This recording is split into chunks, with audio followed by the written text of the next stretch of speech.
पहले मंत्र पाठ करेंगे।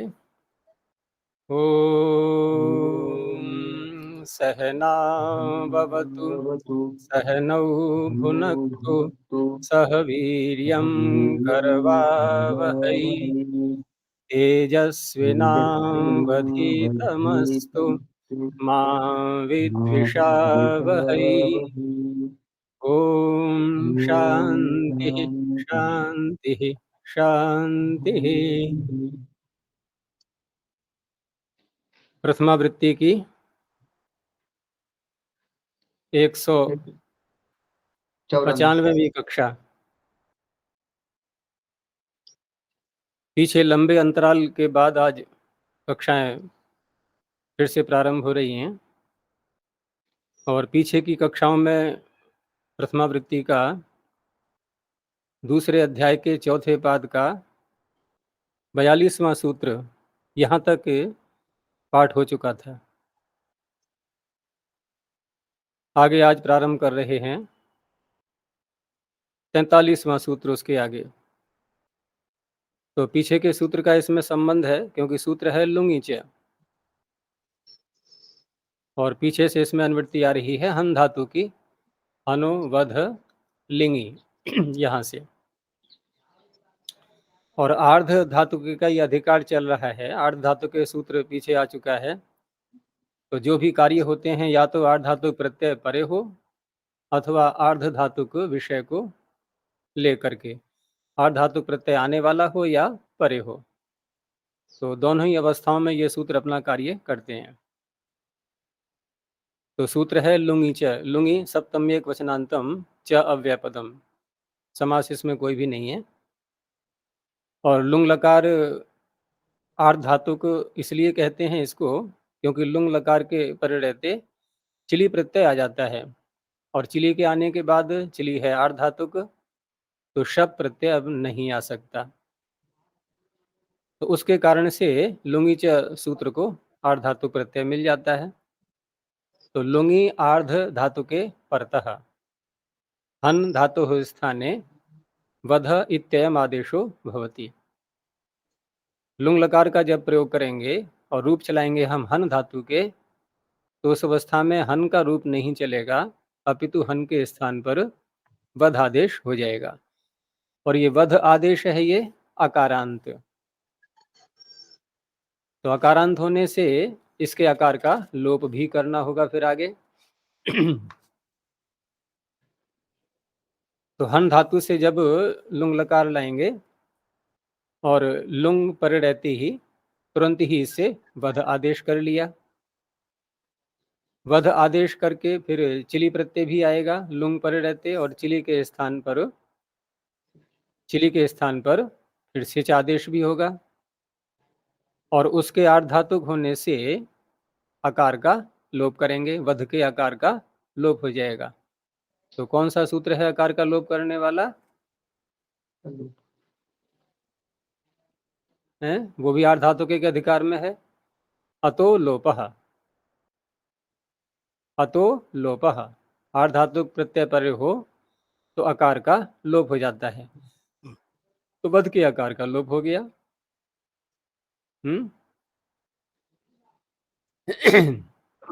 अडागम होकर के तो अ वध और सिच का सकार है और तिप प्रत्यय लाएंगे तो तिप प्रत्यय में तिप के इकार का भी लोप हो जाएगा। तिप के इकार का लोप किससे करेंगे? इतश्च सूत्र से। एक तो सूत्र है इतश्च लोपः परस्मै पदेषु और दूसरा है इतश्च। इन दोनों में क्या अंतर है? इतश्च लोपः परस्मै पदेषु ये लेट लकार के लिए हैं? लेट लकार के लिए है। हाँ, उसमें ऊपर से लेट का प्रकरण चल रहा है। वो लेट लकार जब लाते हैं तब इकार का लोप करता है। और इतश्च में ङित का संबंध है, नित्यम ङितः इसके ऊपर है, नित्यम ङितः इतश्च। तो तिप के इकार का लोप हो गया। और यहाँ पर इट और ईट, ठीक है ना, तो ईडागम भी होगा सिच को। और तिप का तकार क्योंकि इकार हटने के कारण से अप्रयुक्त हो गया है और सार्वधातुक भी है तो ईट आगम, ईट आगम करने के लिए सूत्र अस्ति सिचो हम्म अस्ति सिचो अस्ति प्रत्यय सिचो प्रत्यय। अस्ति सिचो प्रत्यय। अस्ति से यानी कि अस धातु से उत्तर हो अथवा सिच से उत्तर हो, तो यहाँ सिच से उत्तर है, तो अप्रयुक्त सार्वधातुक तो अप्रयुक्त सार्वधातुक सिच से उत्तर दो ही मिल पाएंगे, एक तिप का तकार और एक सिप का सकार मध्यम पुरुष का एक वचन। तो दोनों ही स्थलों पर ईट आगम भी हो जाता है। तो इधर ईट हो गया, उधर ईट हो गया, तो दोनों हो जाएंगे जब, तो सिच का लोप हो जाएगा, इट ईटी, सिच के सकार का लोप हो गया, और सवर्ण दीर्घ होकर के अवधीत।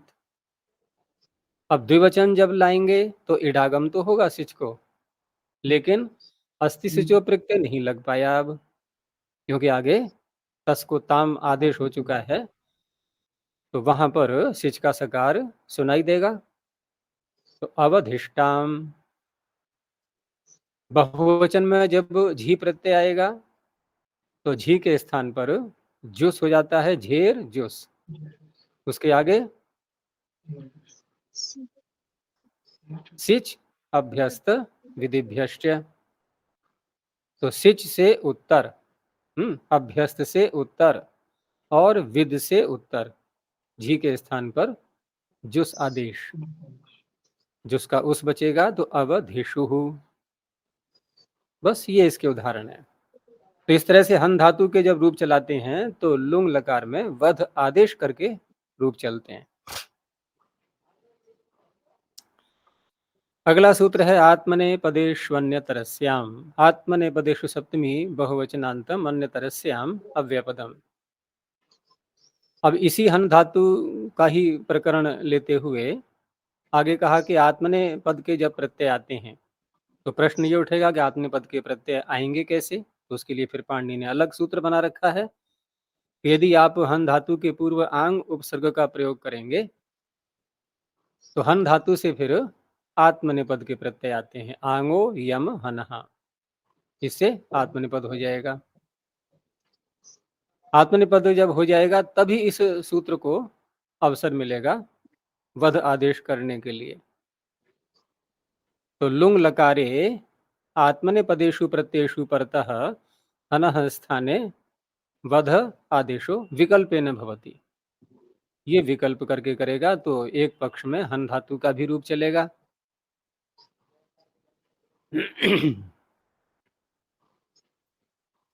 तो इस तरह से अब यहाँ कैसे करेंगे, क्योंकि पीछे भी सूत्र लुंग लकार का ही था, वो भी लुंगीचा, वहां भी हन को वधादेश हुआ, लेकिन वो परस्मी पद का रूप बन गया था फिर, क्योंकि हन धातु स्वयं में तो परस्मी पद की ही है। जब आंगो यम हन से आंग उपसर्ग लगाया हमने तो इसने आत्मनिपद कर दिया। तो इस तरह से परस्मी पद में एक रूप बनेगा वध आदेश करके, आत्मनिपद में दो रूप बनेंगे, वध आदेश का भी होगा और हन का भी रूप चलेगा। तो आंग उपसर्ग लगा करके आवधिष्ट, तो आवधिष्ट में हम परस्मी पद की दृष्टि से देखें तो कितना अंतर आया। एक तो प्रत्यय का अंतर आ गया, वहां तिप था, यहाँ पर त आताम झ त प्रत्यय आ गया। दूसरा इडागम सिच को वहां भी हुआ था, यहाँ भी हुआ है। तीसरा वध के आकार का लोप अतोलोपह से किया था, वो यहाँ भी होगा, लेकिन वहां पर अस्ति सिचो प्रत्यय लगा था, यहाँ नहीं लग पाएगा। तो एक वचन में भी सिच दिखाई देगा। तो आंग में आ उपसर्ग है, उधर आगे अडागम भी होगा, तो दोनों को मिला करके आवधिष्ट, आवधिषाताम, आवधिषत। आवधिषत में झ आएगा और झ को अत आदेश, सूत्र कौन सा?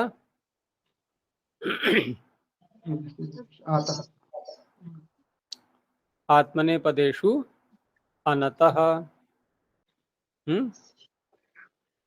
अनकारांत अंग से उत्तर झ को झकार के स्थान पर अत आदेश, तो आवधिषत।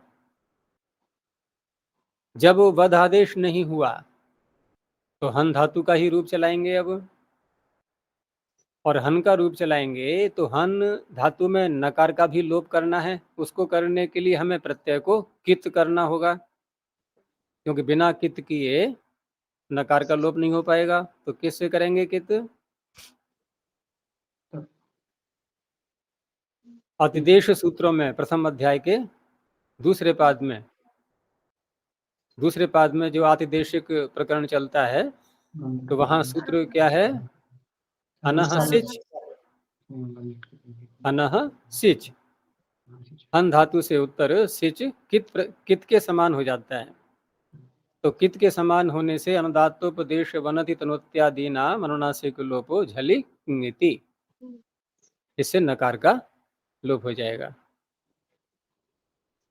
तो आंग उपसर्ग अट आगम हन के नकार का लोप हो चुका है। उधर चिली के स्थान पर जो सिच आदेश किया गया है, अब उस सिच का भी लोप हो जाएगा। क्यों? ह्रस्व से उत्तर ह्रस्वांत अंग से उत्तर सिच आ गया, तो ह्रस्वा दंगात सिच भी चला गया।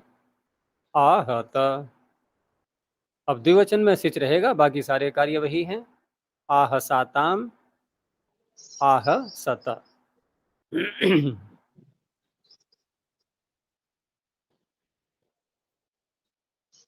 आगे धातु बदल गई है, आदेश भी बदल गया है। ये हन का और वध का समाप्त हो गया, केवल आर्ध धातु का अधिकार चल रहा है। सूत्र आ गया इणो गा लुंगी। इण धातु इणः षष्ठेक वचनांतम गा लुप्त प्रथमांत निर्देशः, लुंगी सप्तम एक वचनांतम। तो इण धातु जो कि गति अर्थ में पढ़ी है पाणिनि ने, इण गतौ। तो इण गतौ धातु से जब हम लुंग लकार लाएंगे तो उस समय ये सूत्र लगेगा। तो इणो गा लुंगी, इणः स्थाने गा आदेशो भवति। कब करेगा ये? लुंगी आर्ध धातु के परतः। तो लुंग लकार इण धातु से जब लाएंगे तो इण धातु लुंग लकार और लुंग पर रहते इण के स्थान पर गा हो गया। तो अट आगम, आगे गा आदेश और चिली प्रत्यय भी आएगा। चिली के स्थान पर सिच भी होगा। टिप प्रत्यय है, टिप के कार का लोप हो जाएगा। ठीक है। और आगे अब क्या करेंगे?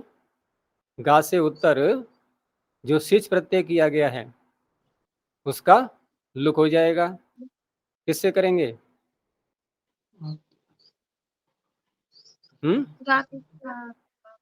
दूसरे अध्याय के चौथे पाद में ही सूत्र आना है आगे चल करके। तो गाति स्था घु पा घुभ्यः सिचः परस्मै पदेषु। तो इससे यहाँ पर सिच का लुक हो गया।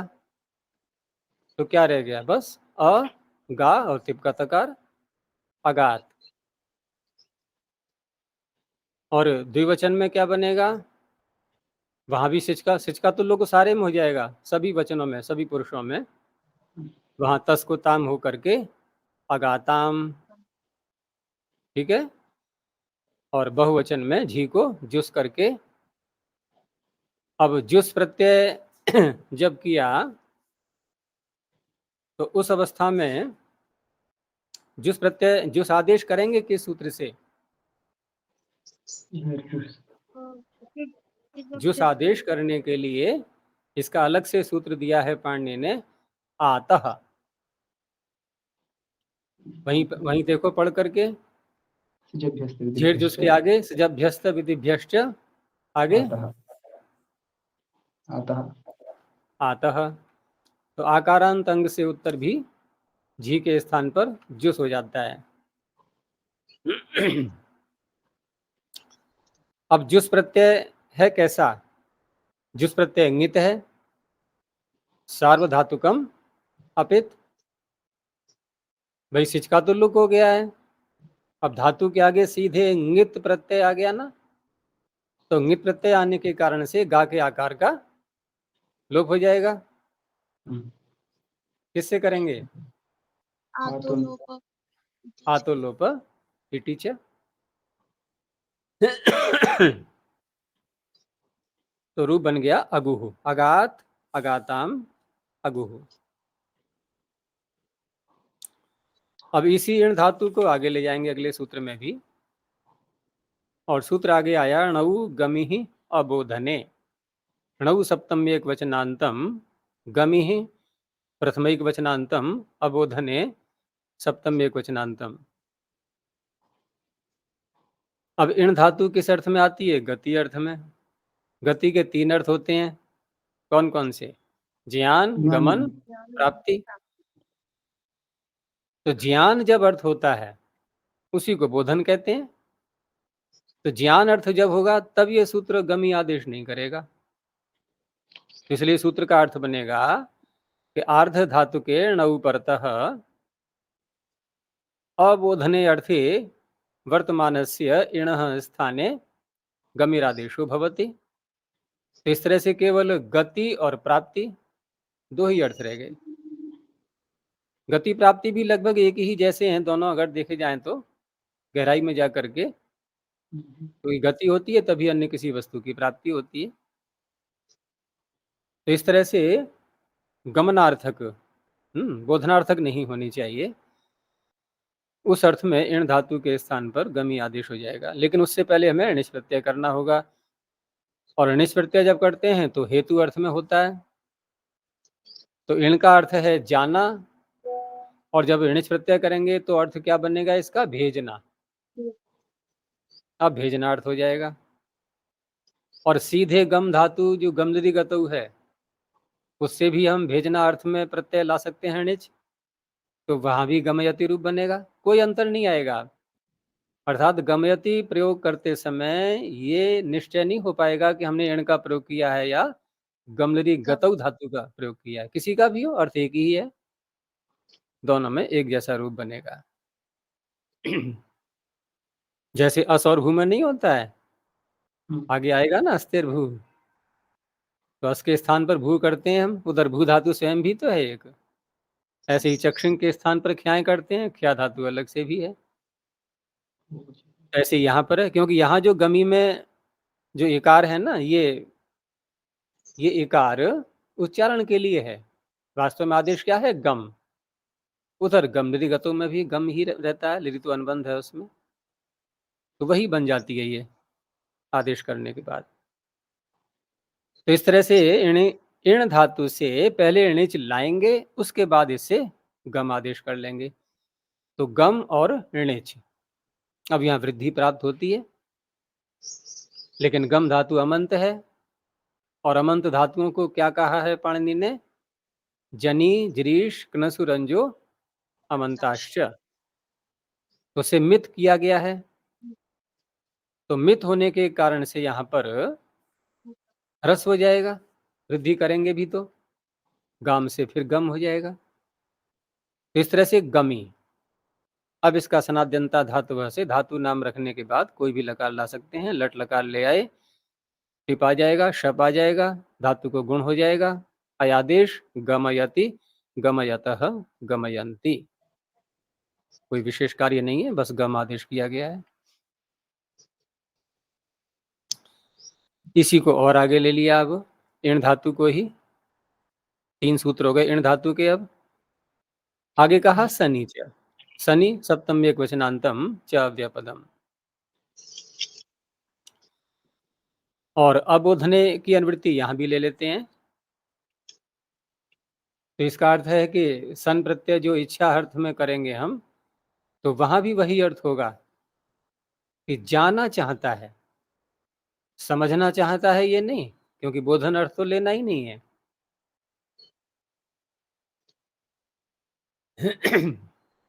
तो अबोधनार्थस्य इणः स्थाने गमिरादेशो भवति शनि आर्ध धातु के परतः। तो इण धातु से पहले सन प्रत्यय लाएंगे। सन प्रत्यय लाते ही इससे गम आदेश कर लिया, तो गम और स।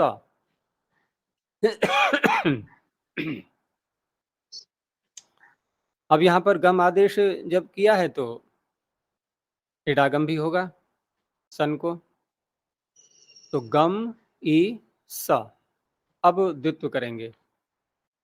द्वित्व करके गम गम ई स, अभ्यास के सारे कार्य।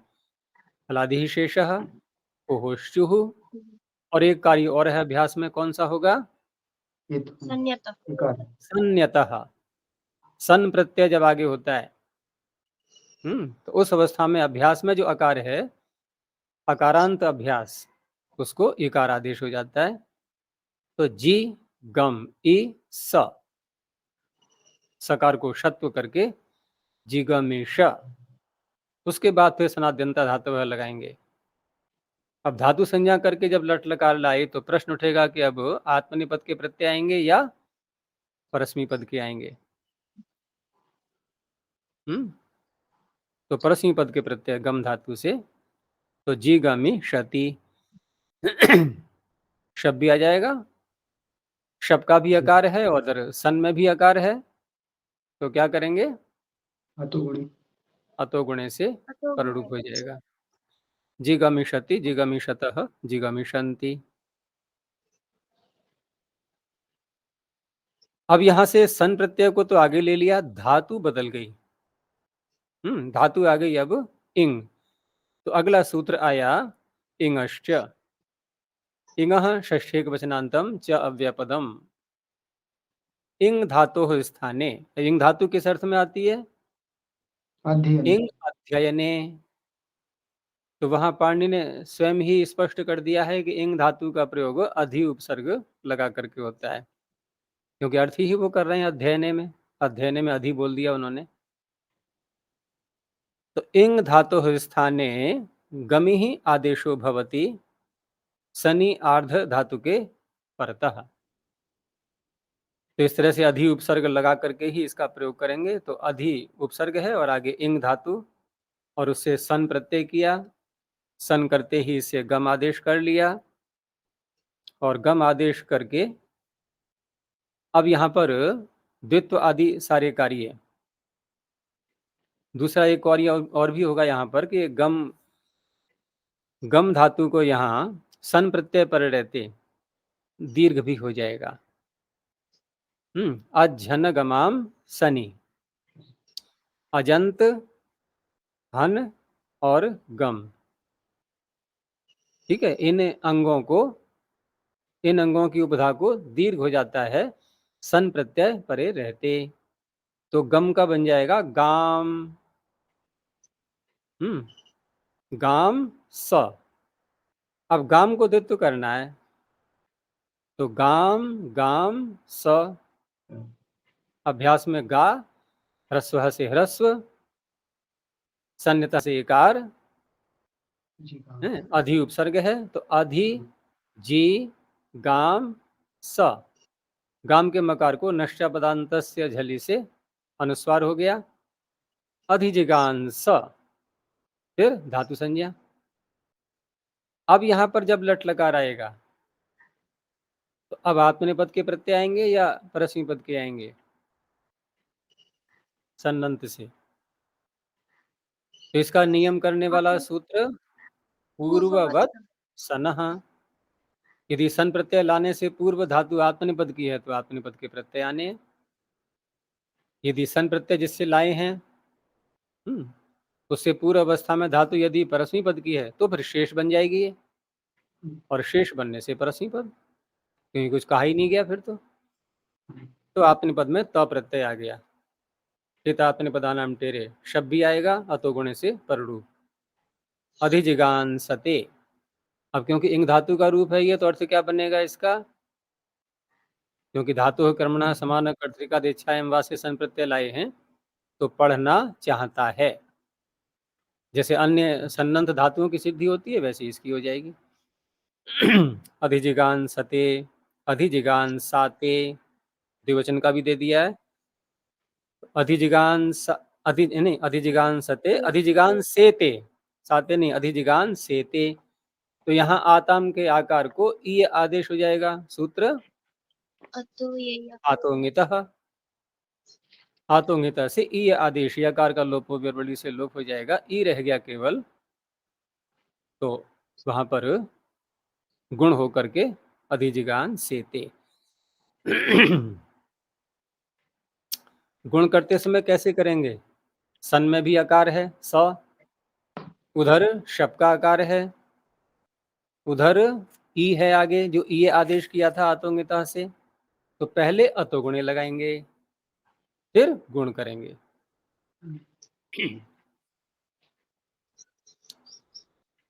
अब इसी धातु को आगे ले लिया, आगे कहा गांग लिटी, अभी था सन प्रत्यय, अब लिया लिट। आर्ध धातुके का प्रकरण चल रहा है, तो सन तो आर्ध धातुक था ही, आर्ध धातुकम शेष से, तो लिट लकार भी हमें आर्ध धातुक चाहिए, उसका अलग सूत्र है लिट च, उससे भी आर्ध धातु संज्ञा हो गई लिट की भी। तो गांग लिटी, गांग प्रथमैक वचनांतम, लिटी सप्तम एक वचनांतम।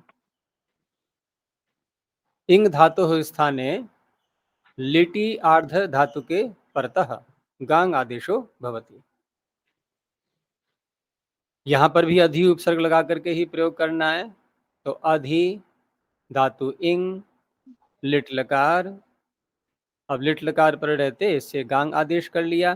देखो एक पीछे भी गा आया था, यहाँ भी गा है, वहां था इणो गा लुंगी, ठीक है ना, वहां पर ngकार नहीं लगाया था पाणिनि ने, और यहाँ ngकार लगा करके कहा है। अनुबंध हटा करके दोनों एक जैसे लगेंगे, लेकिन अंतर क्या आ जाएगा? अंतर ये आ जाएगा कि ये जो गांग आदेश है, ये गांग ज्यों का त्यों अतिदेश प्रकरण में भी आया हुआ है, गांग कुटादिभ्यो णित, तो उससे हम जब गांग से उत्तर ङित ऋणित भिन्न प्रत्यय ङित के समान करते हैं, तो वहां पर उस गा को नहीं ले सकते, अब उसमें ngकार नहीं है, इसी गांग को लेंगे। तो इस प्रकार से यहाँ पर जो प्रत्यय आगे आएंगे वो ङित के समान माने जाएंगे। तो अधि धातु इंग, इंग के स्थान पर गांग हो गया, गा, और आगे प्रत्यय आत्मनिपद का त प्रत्यय आएगा, त के स्थान पर लिटस तझी और रेश एश हो गया। अब एश प्रत्यय हो गया ङित, तो ङित होने के कारण से आतो लोप इटी च, गा के आकार लोप हो गया। अब द्वित्व कैसे करें फिर, क्योंकि द्वित्व करने में तो अच चाहिए, तो क्या करेंगे? द्विर्वचने ची रूपातिदेश, द्वित्व करते समय अभ्यास में जो भाग आएगा वो होगा गा आ सहित, दूसरा गकारी ही रहेगा, तो गाग, अभ्यास में ह्रस्व को होशु जग है, और एश आगे है अधि जगे, ठीक है। आताम ले आए हितात्मने पदानाम टेरे, अधि जगाते, झ प्रत्यय आया लिटस तझियो रेश रेच, इरेच आदेश हो गया अधि जगिरे, ये इस प्रकार से बन जाएंगे।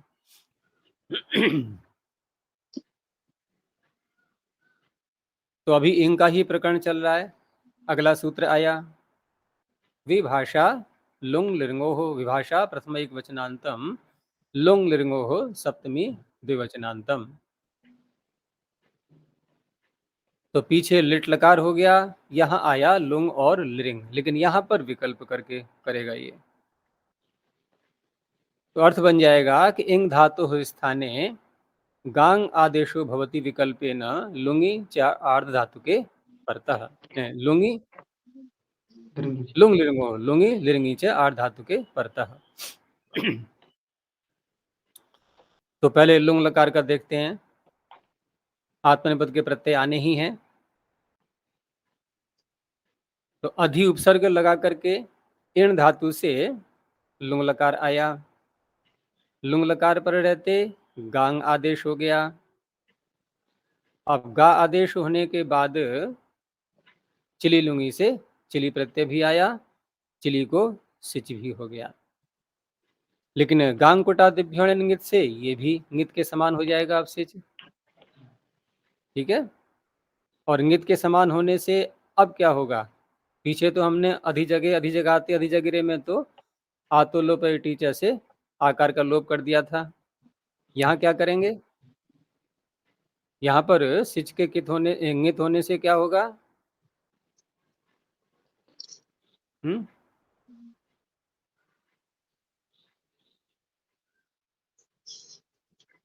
उसी के आगे बोलो सूत्र आतो लोप टीचर।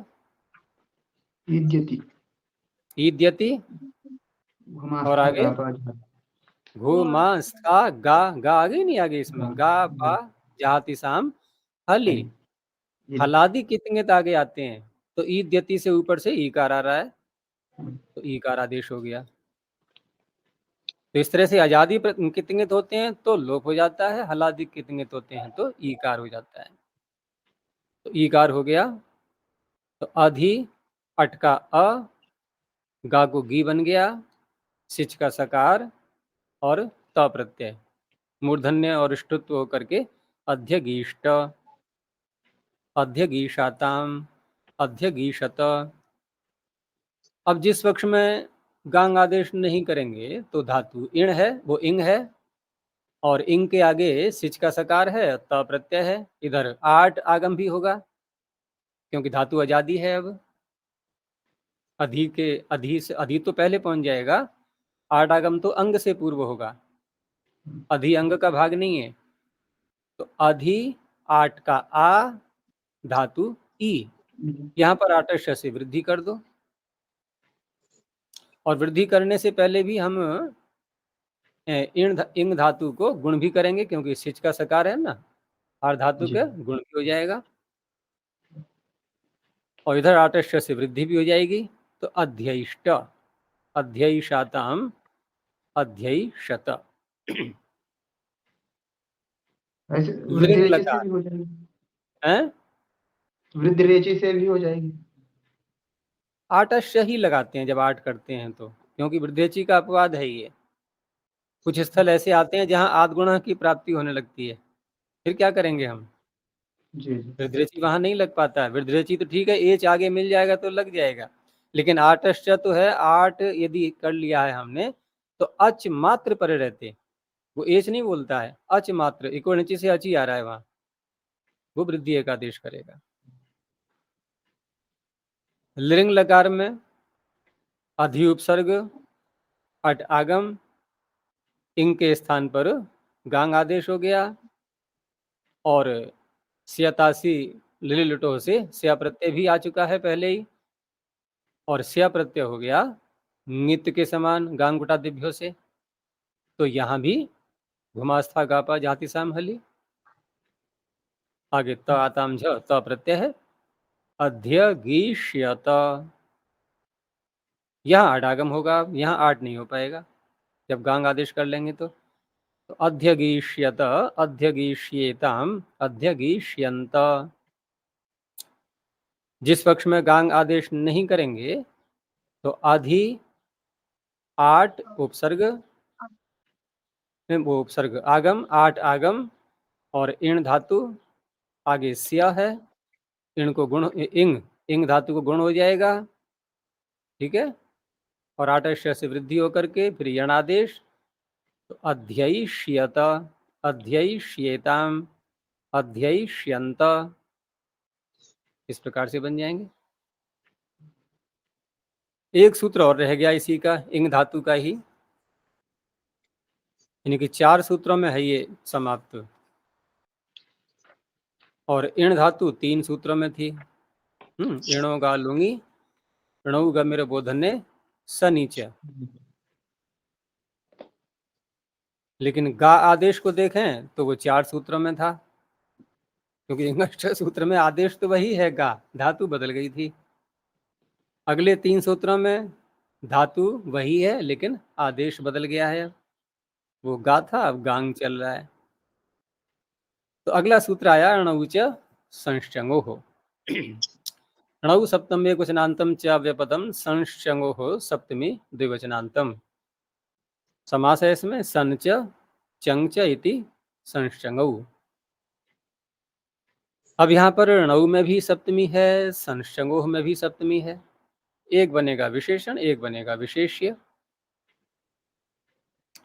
तो कौन बनेगा विशेषण? णु बनेगा विशेषण, क्योंकि सन और चंग तो उसके बाद में आएंगे ना।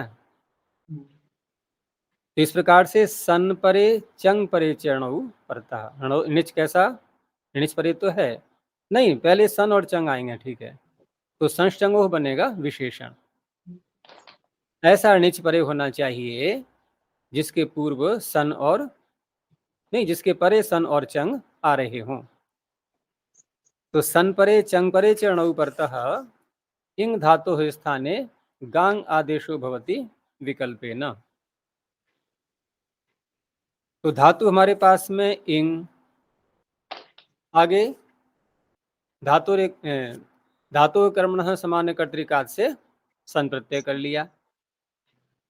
अब सन प्रत्यय कर लिया, लेकिन सन प्रत्यय करके क्या रूप बनेगा? क्योंकि सन जो हम करेंगे तो सन भी ऐसा होना चाहिए कि आगे उसके णिच भी आएगा। तो क्या करेंगे? पहले हम इंग धातु से सन प्रत्यय करेंगे या पहले णिच प्रत्यय करेंगे? पहले सन सन हाँ, पहले सन प्रत्यय करेंगे या णिच करेंगे? सन देखो सूत्र क्या कहता है, सन परक णिच परे रहते। सन परे है जिससे, ऐसा णिच। क्या अर्थ हुआ? परे कौन है और पूर्व कौन है? परे कौन है और पूर्व कौन है? परे सन है, पूर्व नीच हैं? है। हैं? पूर्व नीच है। पूर्व णिच है, तो पहले कौन सा प्रत्यय होगा? फिर पहले सन होगा कि णिच होगा? नीच होना चाहिए। पहले णिच होगा, ठीक है ना। तो इन धातु से ले लिया हमने णिच प्रत्यय। अब क्या स्थिति बन गई? ई और ई, ठीक है ना। अब अभी नहीं कर सकते हम गांग आदेश। गांग आदेश तब होगा जब दोनों आ जाएंगे। णिच तो कर ही लिया है हमने, आगे सन या चंग इनमें से कोई और लाना है, तब गांग आदेश का नंबर आएगा। तो पहले हम इतना ही कार्य कर लेते हैं कि इन धातु के आगे णिच प्रत्यय है, तो ई और ई, यही तो स्थिति है। ई और ई। अधिक उपसर्ग लगा ही लेंगे बाद में, उसको बाद में जोड़ लेना। उसको बाद में जोड़ लेना। तो इस तरह से यहाँ पर हमने इन धातु से णिच प्रत्यय किया, इंग धातु से, तो ई और ई।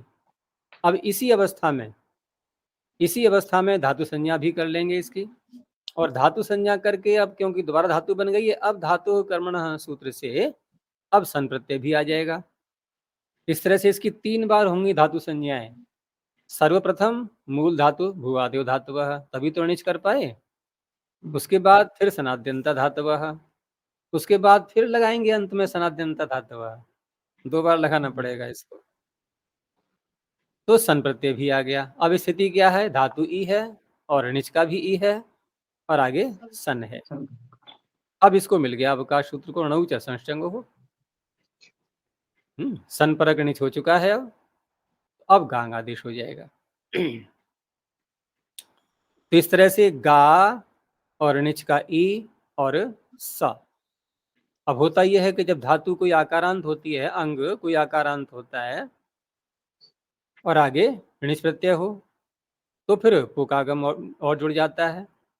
अर्ति ह्री ब्ली री क्नोई क्षमाई आताम पुग णौ, तो पुकागम भी हो गया गा के आगे। अब तो गा, पुक का पकार, णिच यानी गापी और सन का स। अब सन प्रत्यय धातु क्या, उसको ईडागम भी होगा। तो गापी ई स। अब सन प्रत्यय के कारण से अब द्वित्व भी होना चाहिए। संयंगों से द्वित्व की प्राप्ति हुई। अब प्रथम एकाच को देख लो कौन सा है, क्योंकि हला दिया है ना, ये आजादी होती तो द्वितीय एकाच को देखते। तो प्रथम एकाच क्या हुआ? गा में आ है तो उसके दोनों ओर के व्यंजन साथ में आ जाएंगे, तो द्वित्व होगा गाप, ठीक है ना। गकार भी आ गया, पकार भी आ गया। तो गाप को द्वित्व हो जाएगा गाप गाप और णिच का ई और इडागम भी हुआ है और स। अब अभ्यास के कार्य कर लो।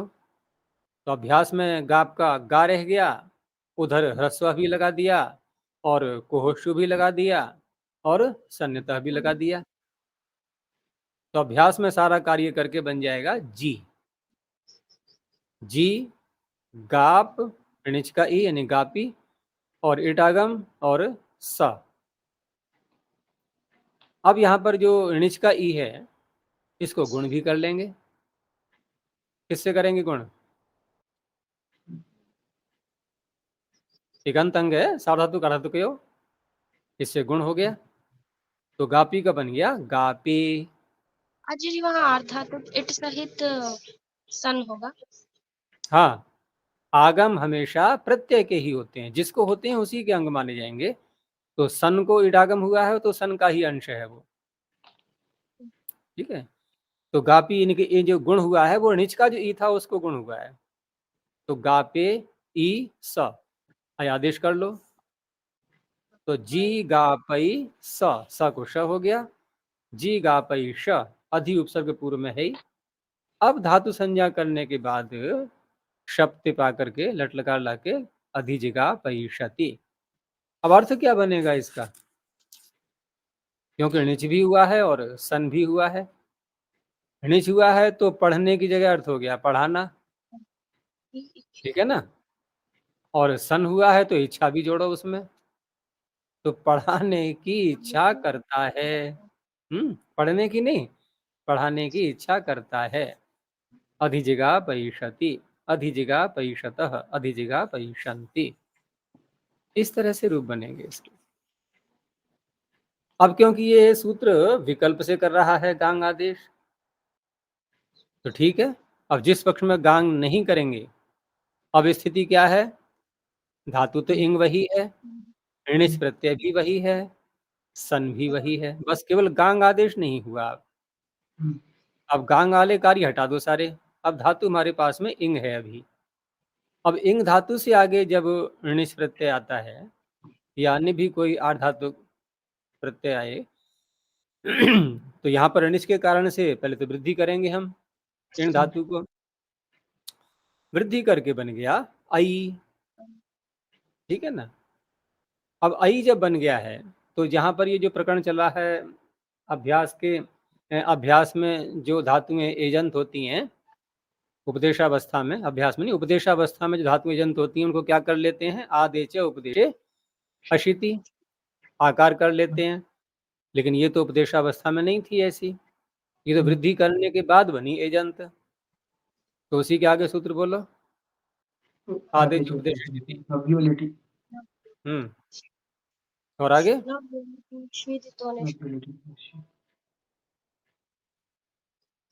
आवाज नहीं आ रही है। आदेश उपदेश शेति, आगे नव्योलुटी स्फुरति स्फुलत्योर घई, और आगे क्रींग जीनाम णऊ, आ गई इसमें इंग, क्री इंग जी, तीन धातुएं क्रींग जीनाम णऊ। तो णिच प्रत्यय पर रहते क्री इंग जी, इनमें जब एच आ जाएगा या वृद्धि करने से हुआ है एच तो उसको आकार हो जाएगा। तो आई का बन गया आ। अब जब आकार आ गया अब उसको अवसर मिल गया अर्ति हरिबली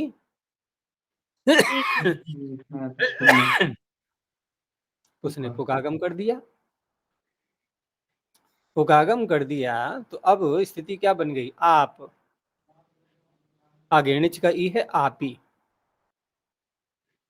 अब यहाँ पर सन प्रत्यय भी, ठीक है ना, क्योंकि सन भी तो साथ में करेंगे ना, दोनों कार्य करेंगे जी।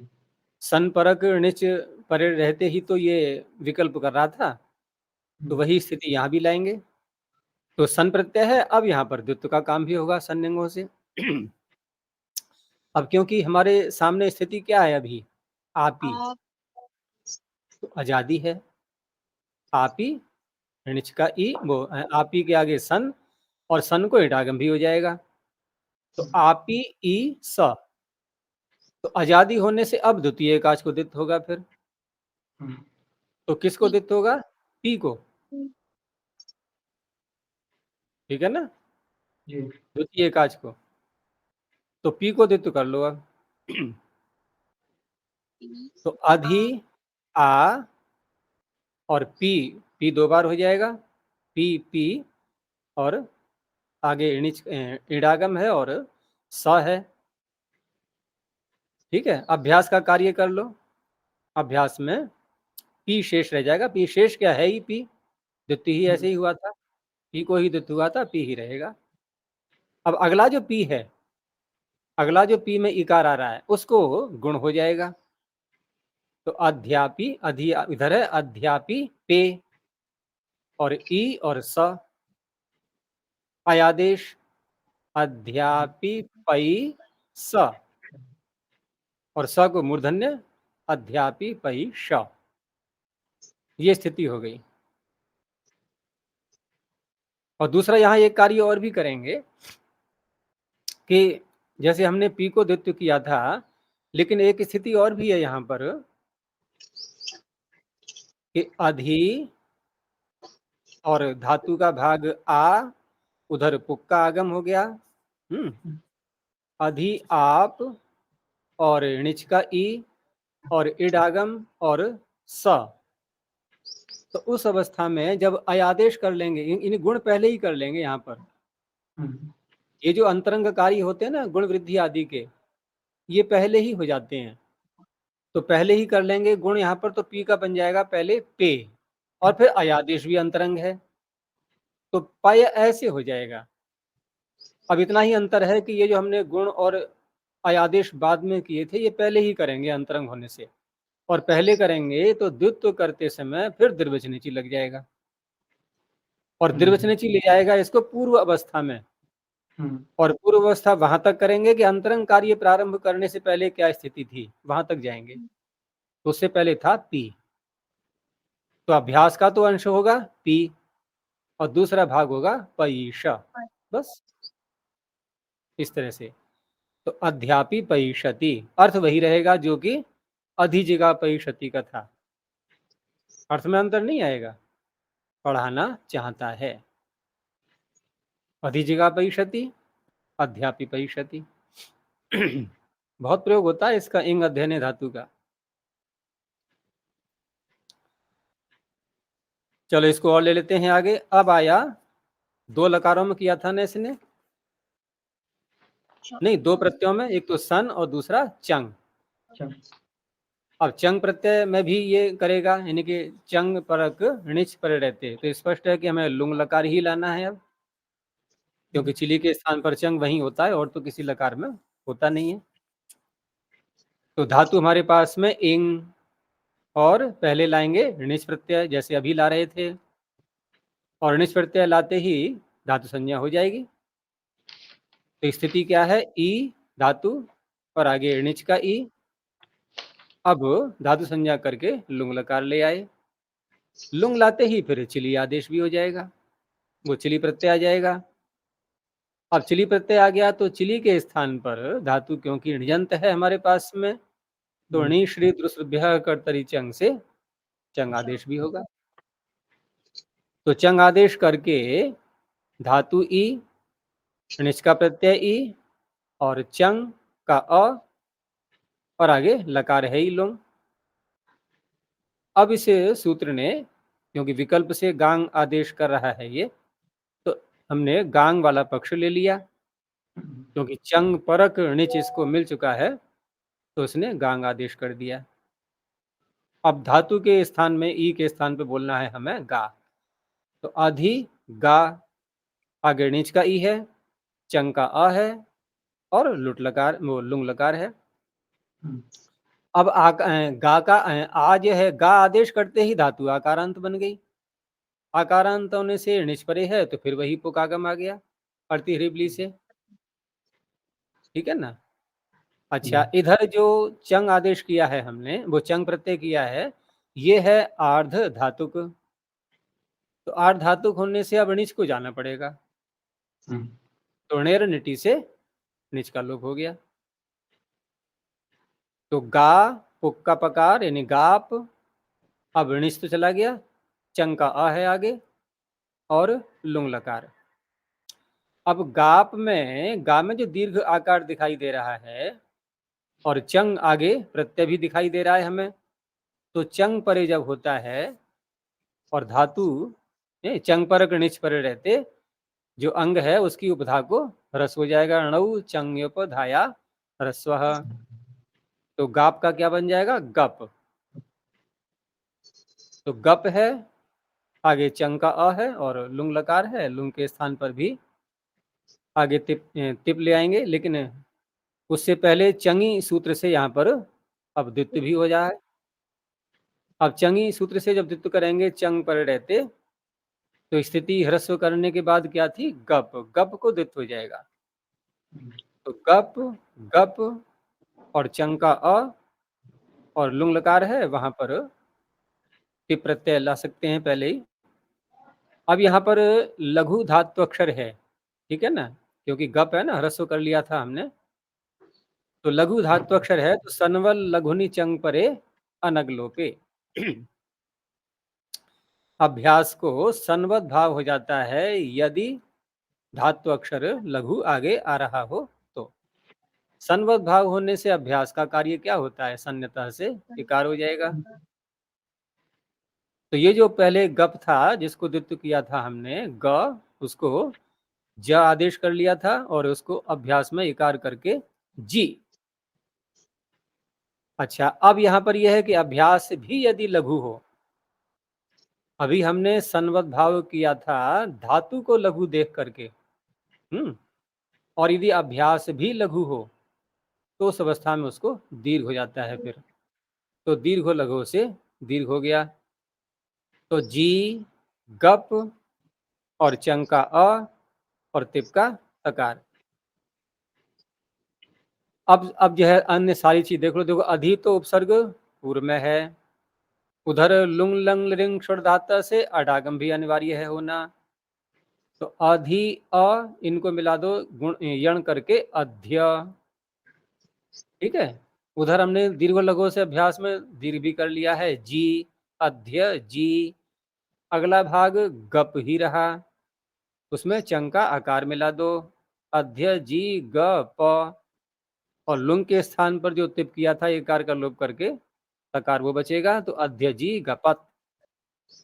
अर्थ क्या होगा इसका, क्योंकि यहाँ पर नीच ही हुआ है, सन नहीं हुआ है, तो अर्थ होगा उसने पढ़ाया, अध्य जी गपत। अब जिस पक्ष में गांग आदेश नहीं करेंगे उस पक्ष में अधि उपसर्ग और धातु ई है और णिच प्रत्यय किया है, तो फिर उसी प्रकार से जैसे पीछे किया था हमने, पहले वृद्धि कर ली थी, वृद्धि करने के बाद ई को जब आई बना लिया था तो क्रींग जी नाम से आकार कर लिया था, आकार करते ही पोकागम भी हो गया था। तो हमारे पास में कुल मिलाकर के धातु क्या है इस समय, णिच प्रत्यय करके पूरा कार्य करके अध्यापी, अध्यापी की धातु संज्ञा कर लेंगे सनातनता धातवः। उसके बाद लुंग लकार लाएंगे, हैं? उपसर्ग सहित ले लेता है सनाद्यंत धातु। हाँ, नहीं, सनाद्यंता धातवः उपसर्ग सहित ले लेता है वाली वो नहीं कहता है, वो तो ये कहता है धातु जो है सनाद्यंत हो, मतलब जो सनाद्यंता सन आदि प्रत्यय जिनसे किए गए हैं, वो किन से किए गए हैं, वो उपसर्ग से नहीं किए गए, वो धातु से किए गए। उपसर्ग तो अलग ठीक है, अधि का नाम धातु नहीं है, धातु किसका नाम है, आपी।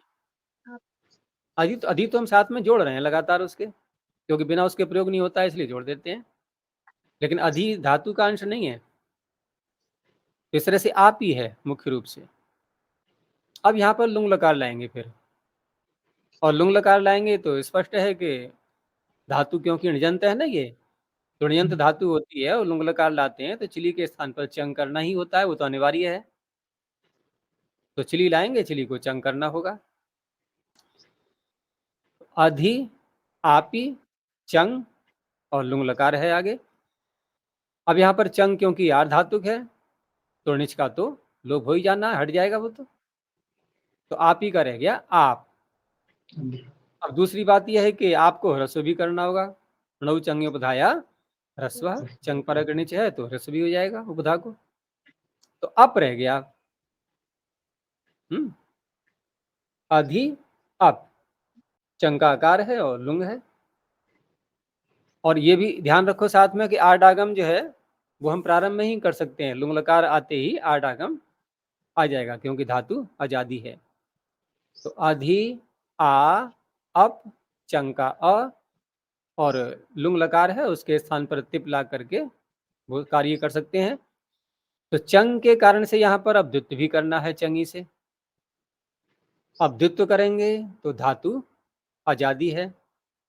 आजादी होती है तो अगर द्वितीय एकाच नहीं होता है तब तो उसी को द्वित्व कर देते हैं।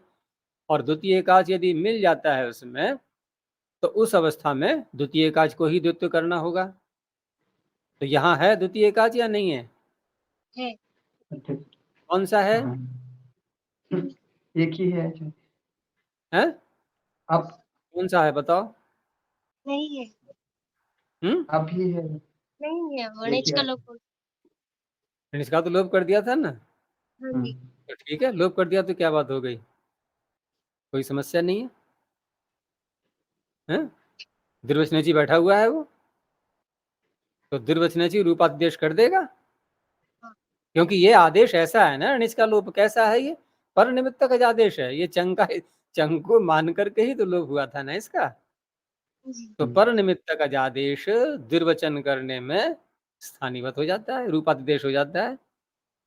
तो अभ्यास वाला भाग हमारे पास में होगा पी, वहां अनिच दिखाई देगा हमें। और दूसरा वही रह गया पका बेचारा, तो पिप, ठीक है ना, पिप। तो अधि आडागम अध्या और पिप और चंग का अ और तिप का तकार मिला दो, अध्यापिपत। अध्यजीगपत अध्यापिपत। तो इस तरह से एक गांग का और दूसरा धातु मूल है उसी का ही रूप बनेगा। अर्थ दोनों का वही हो गया, उसने पढ़ाया। तो इस तरह से ये इंग धातु का प्रकरण भी पूरा हो गया। अब आगे एक एक धातु के आदेश चलेंगे, इसको फिर देखेंगे। अभी यहीं तक रखते हैं। प्रणव ध्वनि। ओ